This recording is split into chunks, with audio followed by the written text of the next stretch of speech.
It was a calm Friday evening when the sun started dipping behind the rooftops, painting the sky in soft orange and pink colors.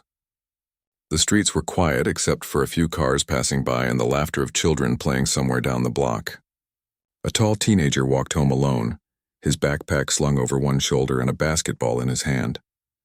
His clothes were dusty from the court, and his shoes squeaked faintly with every step. He looked tired but content, the kind of tired that comes after a good game and a long day at school. He stopped at a small corner store near the bus stop. The store owner knew him well and greeted him with a smile. He walked inside, still catching his breath, and grabbed a bottle of water from the cooler. The cold air from the refrigerator brushed his face, and it felt good after the warm evening. He paid for the drink, exchanged a few friendly words with the clerk, and stepped back outside. The air smelled of fresh rain from earlier that day, mixed with the faint scent of car exhaust and blooming trees. He put on his earbuds and started walking again, humming quietly to the music. His backpack bounced lightly against his shoulder, and his mind drifted to simple thoughts: his upcoming exams, the team's next match, and what his mother might be cooking for dinner. Life felt normal, steady, and peaceful in that moment, but peace doesn't always last long. As he turned the corner near the park, he noticed a police car parked across the street. He didn't think much of it. Police cars were common in the neighborhood, especially on weekends. He kept walking, eyes down, lost in thought, but before he could take another 10 steps, he heard the sharp sound of tires screeching against the pavement. The sound startled him, and he instinctively pulled out one earbud. Another police car had stopped abruptly in front of him, blocking his path. The blue and red lights started flashing, painting the quiet street in sudden color. Confused, he froze. The officers inside jumped out quickly, hands resting near their belts. "Hey, you! Stop right there!" one of them shouted. The teenager blinked, unsure if they were talking to him. His first instinct was to look around, maybe someone else was nearby. But there was no one. Only him. He raised his hand slightly, the basketball still in one hand. "What's going on?" he asked, trying to sound calm. "Drop what's in your hand," the officer ordered, stepping closer. He placed the ball on the ground carefully. His heart began to pound. He had done nothing wrong, but something in their tone made him nervous. Another officer circled behind him. "You match the description of a suspect," one of them said. "Black hoodie, dark pants, about 6 feet tall. You fit the bill." He swallowed hard. "I was just at the court, sir. You can ask anyone there." But the officers weren't listening. One of them asked for ID, and he reached slowly toward his pocket. The other shouted, "Keep your hands where I can see them." He froze again, terrified of making the wrong move. The street suddenly felt smaller, the air heavier. The flashing lights drew attention from houses nearby. Curtains moved and a few people peeked out. He could feel their eyes on him, but no one said a word. He tried again, his voice trembling slightly. "I live 2 blocks from here. I'm just walking home." The officers exchanged glances. "We'll see about that," one of them muttered. They told him to turn around and place his hands behind his back. Confusion swept over him. "Wait, what did I do?" "I didn't do anything," he said, panic rising in his chest. "Just do as you're told," the taller officer said sharply. He did as they said, trying not to cry or yell. The cold metal cuffs clicked around his wrists. The noise felt louder than anything he had ever heard. The basketball rolled slightly on the ground, bumping against the curb before stopping. His phone was still in his pocket, and his music kept playing faintly, a happy tune that didn't match the moment at all. A few bystanders started recording on their phones. Someone whispered, "He didn't do anything. That kid's here all the time." But no one stepped forward. No one ever does in those moments. Fear always wins. The boy's breathing grew heavier. His eyes darted from one officer to the other, trying to understand what was happening. He thought about his mother. She always told him what to do if he ever got stopped. Stay calm, keep your hands visible, don't argue. But now, standing here with his wrists bound, it felt like those rules didn't matter. One officer bent down to search his backpack. "Sir, please don't touch my stuff," he said quietly. "You can call my mom." "She's quiet," the officer interrupted. "You can explain later." The boy tried again, desperate. "Please call her. She works for the FBI." The officers looked at each other and smirked, clearly not believing him. "Yeah, sure she does," one of them muttered under his breath. He wanted to scream that it was true, that they were making a mistake, but he knew it wouldn't help. His heart raced faster and a lump formed in his throat. He was scared, not just of being arrested, but of what could happen next.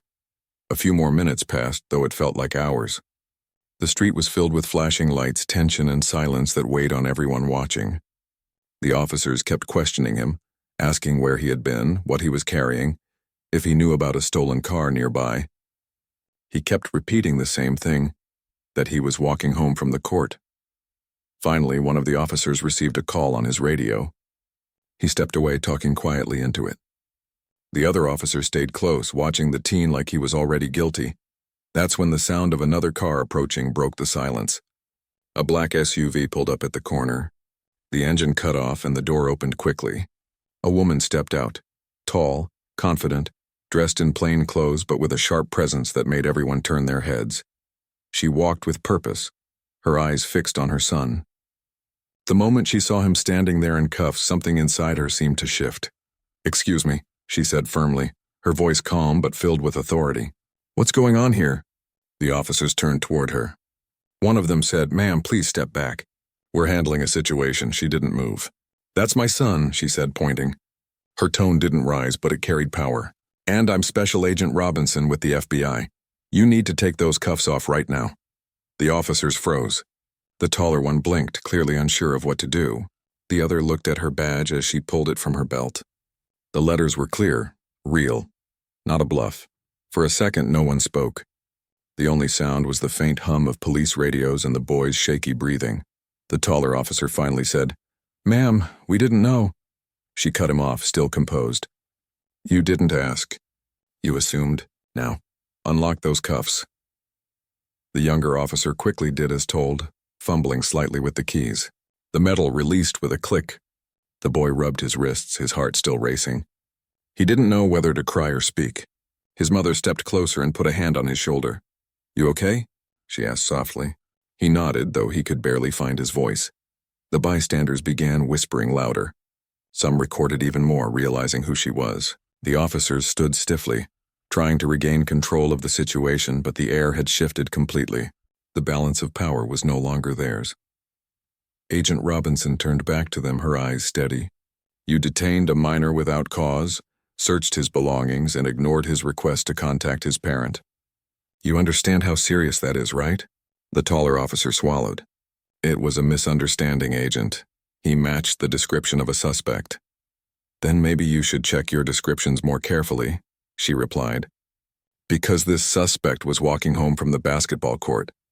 She didn't raise her voice, but every word carried weight. The officers shifted uncomfortably. They knew they had made a mistake, one that would not stay quiet for long. The boy stood silently beside her, still shaken but relieved.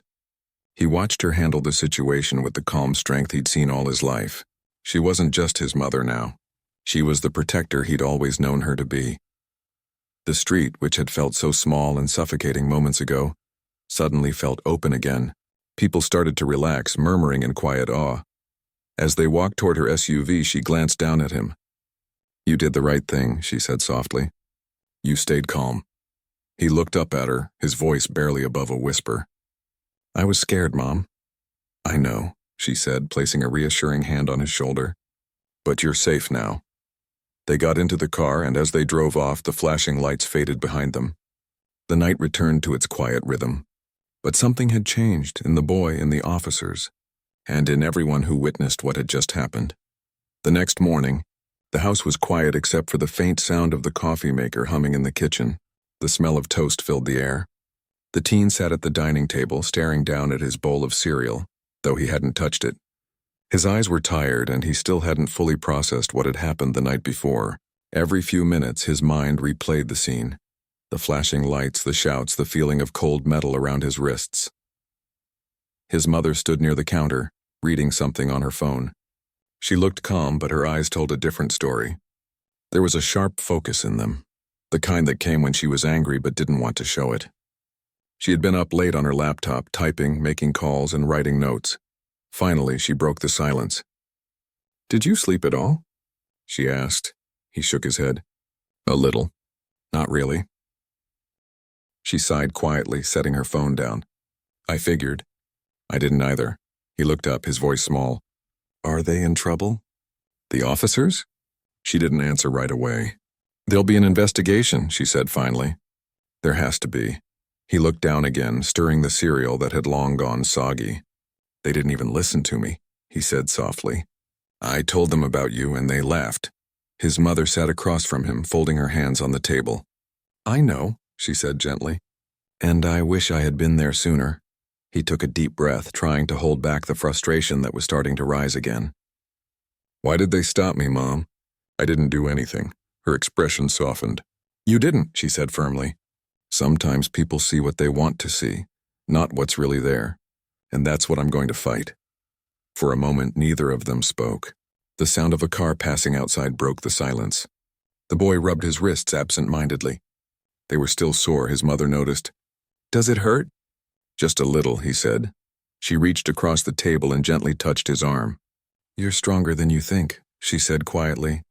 Last night could have gone a lot of ways. You did everything right. He nodded, though he wasn't sure what right even meant anymore. Later that morning, she got dressed in a dark suit, clipped her badge to her belt, and gathered a folder of papers. Her movements were calm, but every gesture had purpose. She turned to her son before leaving. I have a meeting at the precinct, she said. I want to talk to their chief directly. You stay home today, okay? He wanted to go with her, but he just nodded. Okay. She smiled faintly, kissed his forehead, and said, We'll get through this. When she left, the house felt emptier. He went to his room, sat by the window, and watched the neighborhood slowly come alive. Mail trucks, kids with backpacks, dogs barking. Everything looked the same, but for him it wasn't. Every time a police car passed by, his stomach tightened. He tried to distract himself by turning on the TV, but every channel reminded him of what had happened. There were stories about people being stopped for no reason, stories that felt too familiar now. By afternoon, he heard a soft knock on the door. It was their neighbor, an older man from 2 houses down. He had seen the lights the night before. Hey kid, the man said kindly. You okay? I saw what happened out there. He hesitated, then nodded. Yeah, I'm okay. The man frowned. Didn't look okay to me. You didn't deserve that. He didn't know what to say, so he just shrugged. The man handed him a small paper bag. Your mom mentioned you like apple pie. I had some left over. The boy smiled a little for the first time that day. Thank you, the man nodded. You hang in there. And tell your mom if she needs a witness, I'll back you both up. I saw it all. After he left, the boy sat with the pie, feeling a mix of gratitude and unease. People cared, but caring didn't erase the fear he had felt.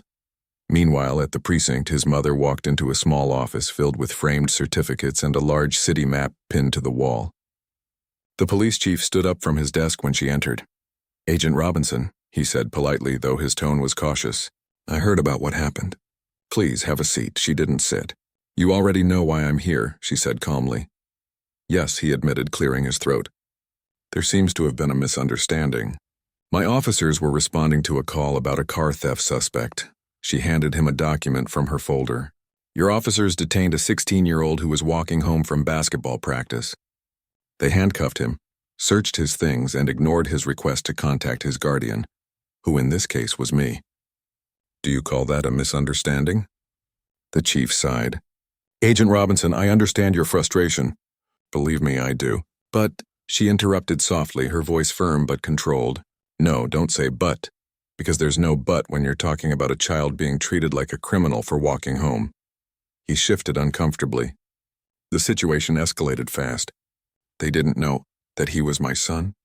She said sharply. That's the point. It shouldn't take an FBI badge to make officers think twice about their actions. The chief fell silent. Her words hung heavy in the room.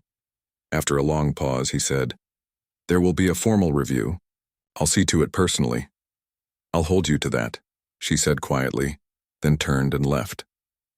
Outside, the afternoon sun was bright, but it did little to lift her mood. She sat in her car for a moment, looking at her reflection in the mirror. She wasn't just angry, and she was hurt. She had spent years serving justice, believing in the system, and now that same system had turned on her own child. When she got home later, her son was on the couch scrolling through his phone. The video of last night had started to spread online, short clips showing the flashing lights, the crowd, and her stepping out of the SUV. The captions read things like FBI agent steps in to protect her son and teen wrongly detained in his own neighborhood. He looked up when she came in. "It's everywhere," he said quietly. "People keep sharing it." She took a deep breath. "I saw. Are you mad about it?" "No," she said after a moment. "If that video makes people pay attention, then maybe something good can come out of it." He nodded slowly, but his face showed doubt. "People in the comments are arguing about it. Some say the cops were just doing their job." She sat beside him. "People will always have opinions," she said gently. "But truth doesn't change because of opinions." He looked at her, searching her face for reassurance. "Do you really think it'll change anything?"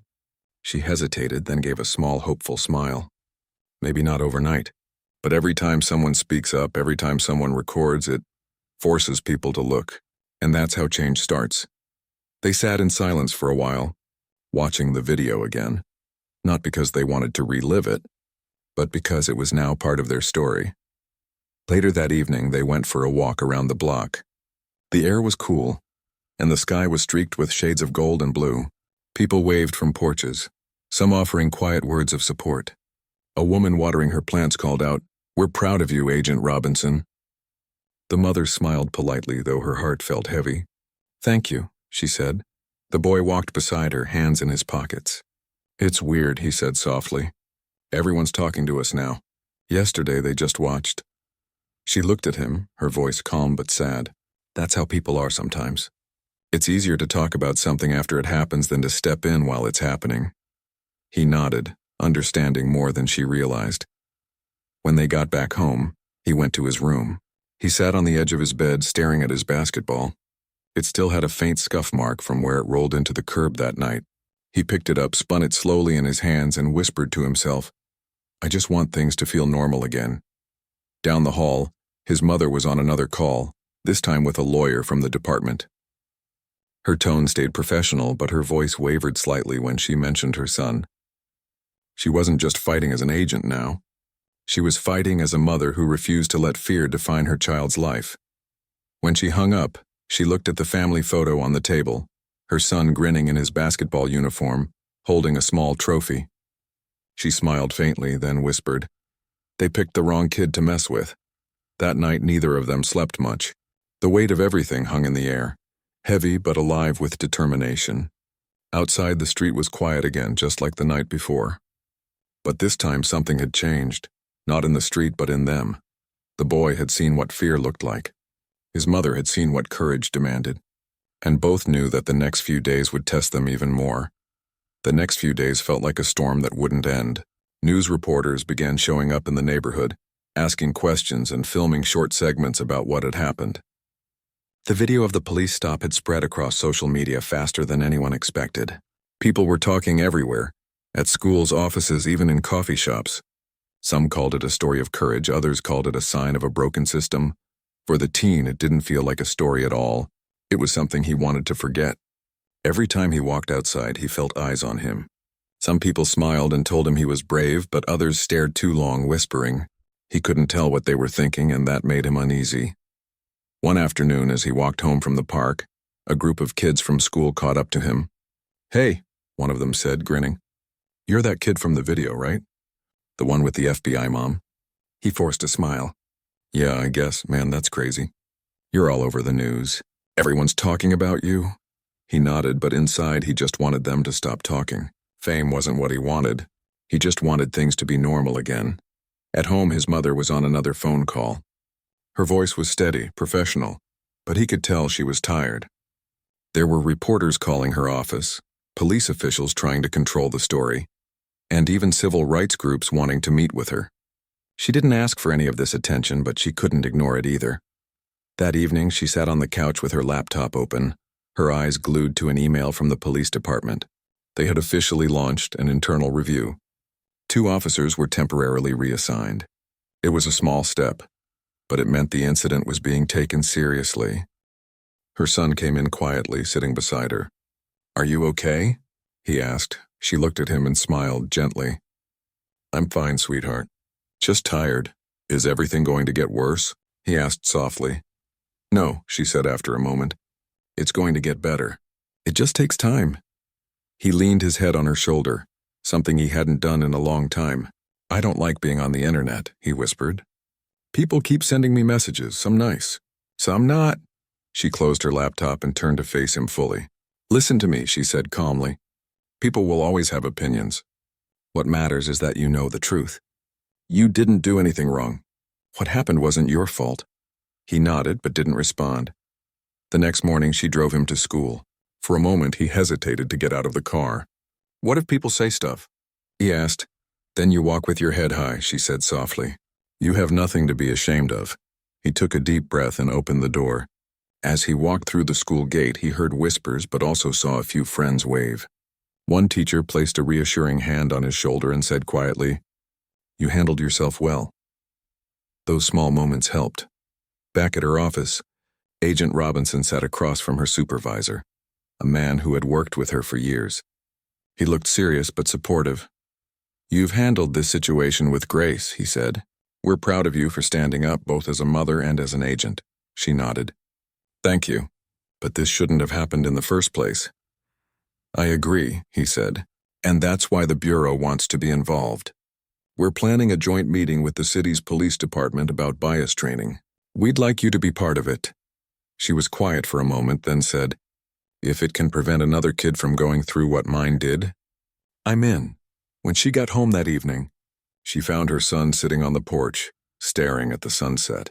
The orange light reflected in his eyes. Hey, she said gently, sitting next to him. How was school? He shrugged. Some people were nice, others, not so much. What happened? One kid said I should be lucky you're in the FBI, like that's the only reason I didn't get hurt. Her heart sank, but she kept her voice calm. People don't always understand. They say things without thinking. He looked at her, his expression serious. But it's not fair, Mom. If you weren't there, what would have happened? She didn't answer right away. Her silence said everything. He turned his gaze back to the street. I don't want people to be scared of the police, he said quietly. I just want them to listen before they act. She smiled sadly. That's exactly why I do what I do. A few days later, they attended a community meeting at the local recreation center. Dozens of people filled the room. Parents, teachers, officers, and students. The air buzzed with tension and curiosity. The police chief was there too, standing near the back, his posture stiff. When it was her turn to speak, Agent Robinson walked up to the microphone. Her voice was steady, her words simple and real. Last week, my son was stopped by police in his own neighborhood. He was handcuffed, searched, and treated as a suspect, not because of what he did, but because of how he looked. I don't say this to shame anyone. I say it because we all need to face it. The room was silent. Every pair of eyes was on her. I've worked in law enforcement for over a decade, she continued. I know how hard the job can be. I know the risks. But I also know that fear and bias can cloud judgment if we don't confront them. My son is not a suspect and he's a child, and there are many more like him. When she finished, the audience applauded quietly, not out of excitement but respect. Even some officers nodded, their faces serious. After the meeting, a few parents approached her. One mother said, Thank you for saying what we've all been too afraid to say. Another said, My boy walks home from that same park every day. Now I worry too. Her son watched from a distance, proud but emotional. For the first time, he realized that what had happened to him wasn't just about him. It was about everyone who felt unseen or unheard. That night, when they got home, he helped her bring in the flyers and notes people had given her. Some were letters from other parents. Others were messages from students who said the story made them feel braver. He looked through one of them, a handwritten note that read, You made me feel like I matter. He smiled softly. Mom, he said, holding it up, you're kind of famous now. She laughed lightly. That's not the kind of fame I wanted. Still, he said, I think it's good.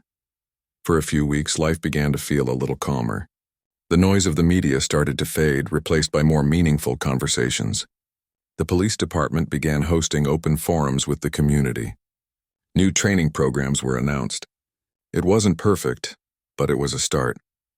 One evening, the boy sat outside shooting hoops in the driveway. His mother watched from the porch sipping tea. The rhythmic sound of the ball hitting the pavement was soothing. He turned to her and said, You know, I used to think bad things only happened to other people. She nodded. We all think that until it happens to us. But what matters is what we do afterward. He looked thoughtful. I want to do something too. Maybe talk to kids at school. Tell them not to be scared, but to stay calm like you taught me. Her face lit up with pride. That's a good idea. I'll help you, he smiled.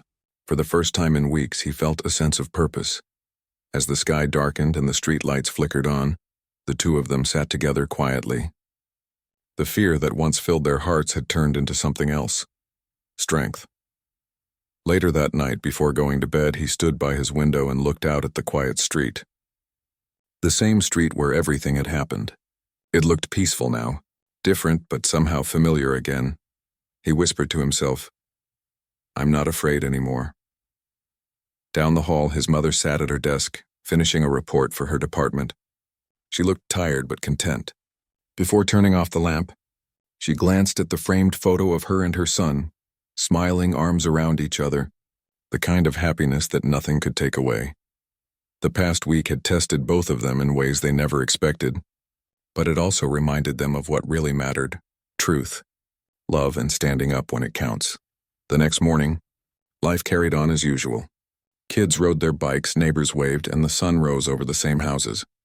But something about the air felt lighter, as if a quiet change had begun, one that would ripple far beyond their street. The boy walked out to the driveway with his backpack, ready for school. His mother called after him, "Remember who you are." He turned and smiled. "I will." And with that, he started walking, not afraid of the world anymore, but ready to face it. The flashing lights from the patrol cars still painted the street in red and blue when she stepped out of her SUV. The air around them shifted instantly. The officers, who only moments ago looked confident and in control, suddenly froze as they saw the small golden badge clipped to her belt. She walked toward them with calm, steady steps. Her expression unreadable, but her eyes sharp enough to silence anyone trying to speak over her. She didn't rush. Every step carried weight. The street had gone so quiet that the sound of her heels against the pavement seemed to echo. The crowd that had gathered now whispered softly, realizing that something had changed. The woman stopped just a few feet away from the officer holding her son. Her voice came out steady, almost calm, but it carried an authority that made everyone listen. "Release him. Now." The older officer blinked, unsure of what to do. His hand, still resting near his holster, dropped to his side slowly. The younger officer stepped back. For a moment, no one moved. The only sound came from the soft hum of the police car engines and the faint rustling of leaves in the evening wind. Her son looked up from where he was kneeling on the ground. His face was pale, his hands still behind his back, his wrists marked from the cuffs. The fear in his eyes broke something deep inside her, but she didn't let it show. She couldn't afford to. "I said, remove the cuffs," she repeated, her tone sharper this time. The older officer finally reached down and unlocked them. The metallic click seemed louder than it should have been. As soon as her son's wrists were free, she stepped forward and helped him stand up. He looked shaken, like he couldn't quite believe what was happening. "You okay?" she asked quietly. He nodded, though his voice didn't come out right away. He swallowed hard, then whispered, "Yeah." She turned back to the officers. Her calm expression had hardened now, every trace of softness gone. "You stopped a 16-year-old boy walking home from practice," she said. "You forced him to the ground, handcuffed him, and treated him like a suspect. What exactly was the reason for this?" The older officer cleared his throat, searching for words. "Ma'am, we received a call about a possible suspect matching his description near this area." "Matching his description?" she interrupted. "What description would that be?" He hesitated. "Dark hoodie jeans, walking near the intersection."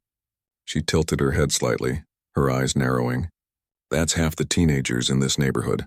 You had no reason to treat him like that." The younger officer shifted uncomfortably. "Ma'am, we didn't know who he was." "That's the problem," she said. "You didn't care who he was. You saw what you wanted to see." The younger one looked down. The older one tried to regain control of the conversation. "And who exactly are you?" She reached into her jacket pocket and pulled out her badge. "Special Agent Robinson, FBI." The moment the words left her mouth, the crowd murmured. A few phones that had been recording caught the moment perfectly.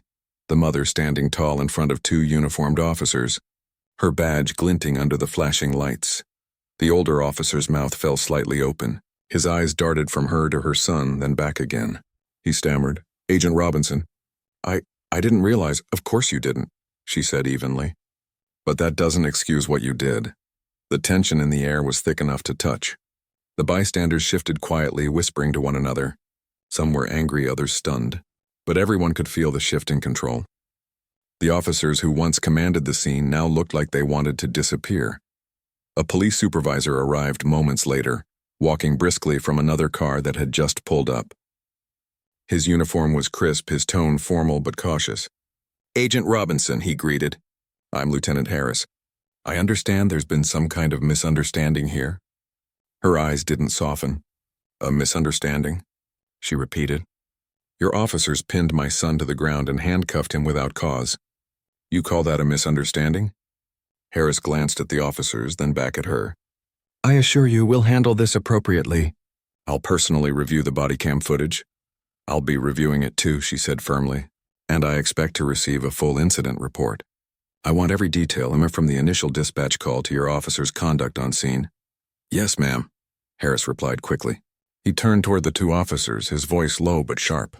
You two, wait by the car now. They obeyed without a word. Her son stood quietly beside her, his hands trembling slightly. She placed a steady hand on his shoulder, grounding him. It's okay, she murmured. You're safe now. He nodded but didn't speak. The weight of what just happened was still heavy on him. One of the bystanders, a middle-aged woman holding her phone, stepped forward hesitantly. Agent Robinson, we recorded the whole thing, she said softly. If you need it, we have proof of how they treated him. Thank you, she replied. Keep your recording safe. The woman nodded, her face full of empathy. You shouldn't have had to go through that. None of you should. When the officers had stepped away, Agent Robinson turned back to her son. Let's go home, she said gently. He hesitated, glancing at the crowd still watching. Everyone's looking at us, he whispered. Let them, she said. They need to see what accountability looks like.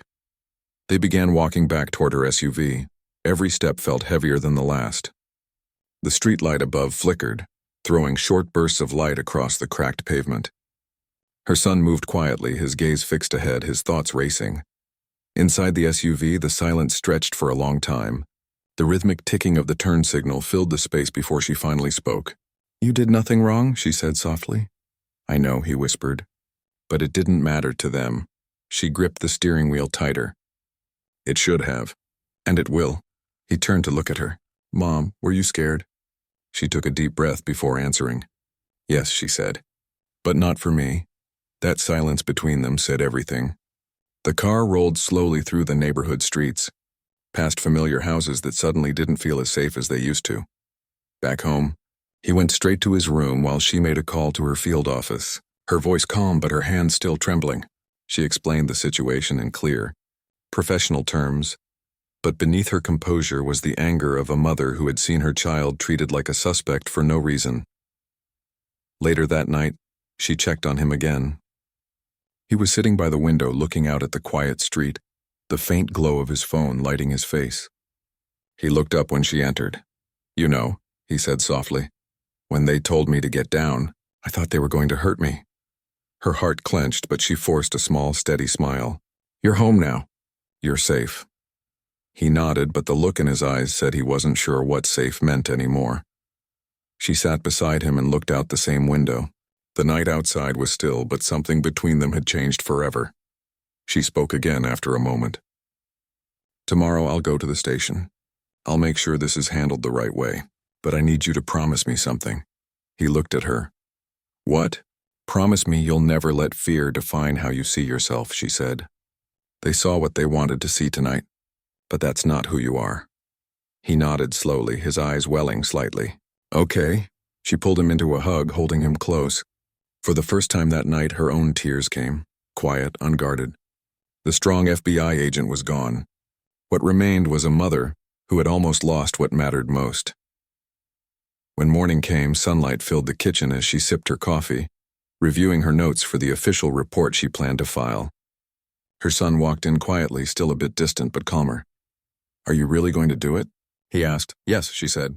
Not just for us. For every family who's been through something like this and didn't have someone to speak up for them. He nodded, a small glimmer of pride showing on his face. Later that day, She returned to the precinct. The same officers from the night before stood in the lobby, avoiding her eyes as she walked past. She didn't gloat or raise her voice. She didn't need to. Her presence alone spoke louder than words.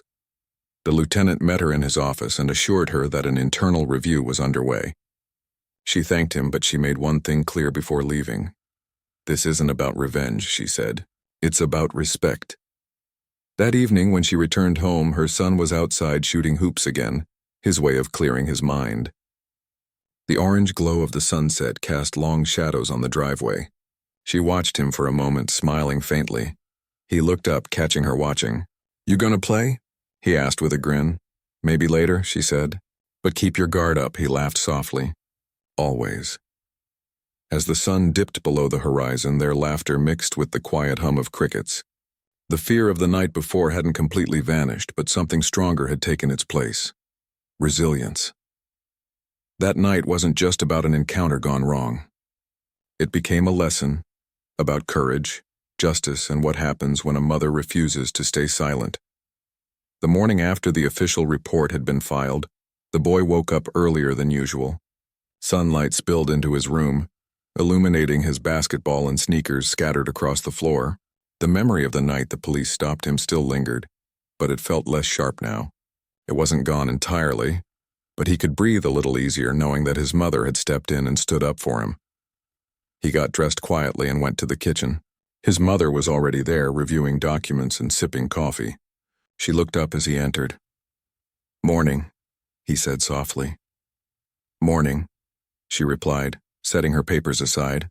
"Sleep okay?" He nodded. "Better than yesterday?" "I think," she smiled faintly. "That's good. Today is going to be another busy day." He frowned slightly. "Busy how?" She leaned back in her chair. "The department wants to meet with me about bias training. They're hoping I can help improve how officers respond in situations like last week." He paused, absorbing her words. "So, what happened isn't just for us?" "No," she said. "It's bigger than us. It's about making sure other kids don't go through what you did." He nodded slowly, a quiet pride settling in his chest. It was strange to think that something so frightening for him could lead to something meaningful for other people. After breakfast, she drove him to school. The neighborhood felt familiar again, though he noticed a few more eyes following him than usual. Some of the older kids from his basketball team waved, and he waved back, feeling lighter than he had in days. When he got to school, he saw posters about the video circulating online. Teachers were talking about it in classrooms, encouraging students to discuss how to handle situations safely and respectfully. Even though he was nervous, he realized the incident had sparked a conversation he hadn't expected. People were listening now. Meanwhile, his mother spent the day at the precinct, meeting with senior officers, lawyers, and administrators. She went over every detail of the night with the internal affairs team, reviewing footage, dispatch logs, and witness statements. Her focus never wavered. Every question she asked, every clarification she sought, was aimed at preventing this from happening to another child. By mid-afternoon, she was invited to speak at a community forum. Parents, teens, and officers gathered in the small auditorium. The atmosphere was tense but respectful. She stood at the podium, glancing at the faces before her, and began to speak. "Last week, my son was stopped in his own neighborhood. He was handcuffed, searched, and treated like a suspect. Not because of what he did, but because of how he looked. That's not acceptable." The room was silent. Even those who had been skeptical before listened carefully now. She continued, explaining what had happened, how she had intervened, and why it was important for officers and community members alike to understand the impact of their actions. She spoke about bias, about fear, and about the importance of accountability. She emphasized that children should never feel unsafe in their own neighborhoods simply because of their appearance. Parents nodded, some wiping tears from their eyes, while teens whispered quietly to one another, realizing that someone had finally spoken for them. After the forum, people approached her offering thanks and support. Some shared stories of their own children, of moments when fear had guided someone's actions unfairly. Others asked how they could help create a safer community. She listened to every story, offered guidance, and encouraged them to continue speaking up. When she returned home that evening, her son was sitting on the porch, tossing his basketball in the air and catching it over and over. She watched him for a moment, noticing how the small routine brought a sense of normalcy back to their lives. "You played a little yesterday?" she asked. He smiled faintly. "Yeah, trying to get my mind off things," she nodded.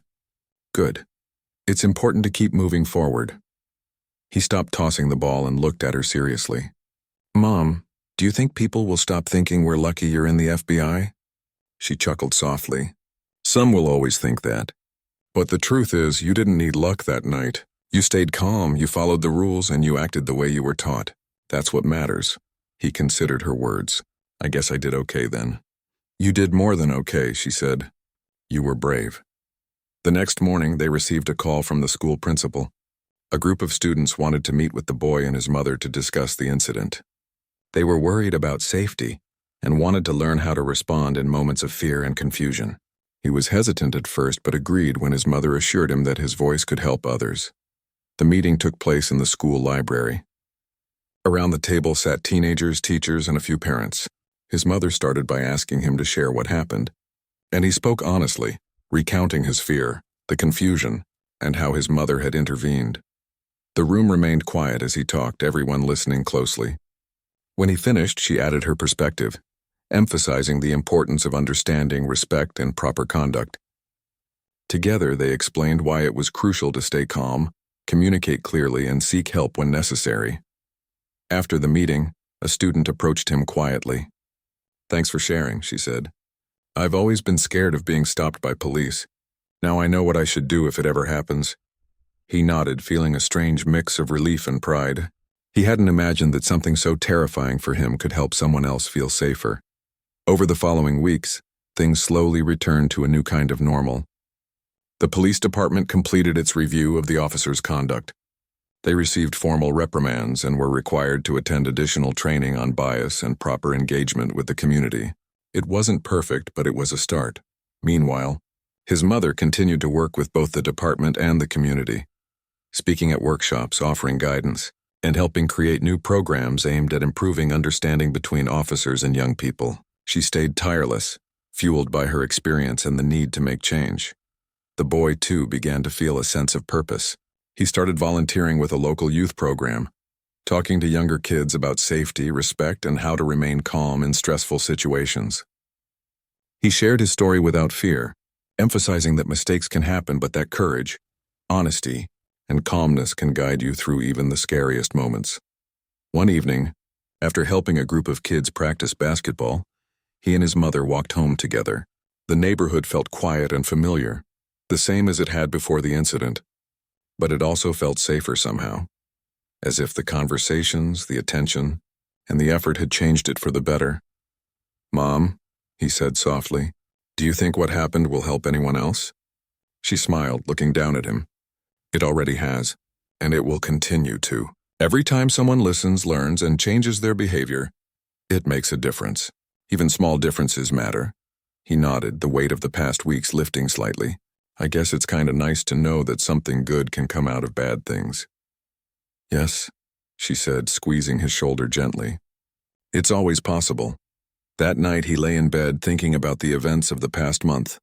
The fear, the confusion, and the panic of being stopped by police had left its mark on him. But he also felt a new sense of strength. He had survived a frightening ordeal, learned to trust in his mother's protection, and discovered that speaking the truth could change things. He thought about the videos online, the community meetings, the school discussion, and the changes happening at the police department. For the first time, he understood that real courage wasn't about never being afraid. It was about standing up, speaking out, and acting with integrity even when fear is present. Down the hall, his mother reviewed notes for an upcoming community forum. She paused for a moment, looking at a framed photograph of them together. He was smiling, holding his basketball, while she had her arm around him. She traced the outline of his face gently with her finger, remembering the fear she had felt and the determination that had replaced it. "You're safe now," she whispered to herself, "and so many others will be too." In the following weeks, the story continued to reach people. Neighbors spoke of it with a mix of admiration and reflection. Local news outlets highlighted the steps the department was taking. Some teenagers sent messages thanking him for sharing his experience. The incident had sparked a conversation about fairness, respect, and the importance of protecting young people in their communities. For the boy, life returned to a routine filled with school, basketball practice, homework, and family dinners. The fear of being stopped had faded, replaced with confidence in himself and the knowledge that his voice and his mother's could create real change. One evening, as the sun set, casting a golden glow over the street, the boy sat on the porch tossing his basketball in the air. His mother joined him, watching the light catch the ball as it rose and fell. "You've grown a lot in the past few weeks," she said gently. He caught the ball and smiled. "I guess so. I feel "Different now. Stronger, I think." "You are stronger," she said softly. "And you're brave too. Never forget that." They sat together, the quiet of the evening wrapping around them. The street lights flickered on, the neighborhood hummed with life, and the world felt a little safer. Not because fear had disappeared, but because courage and truth had taken its place. As the stars began to appear in the sky, the boy looked up and whispered to himself, "I'm ready for whatever comes next."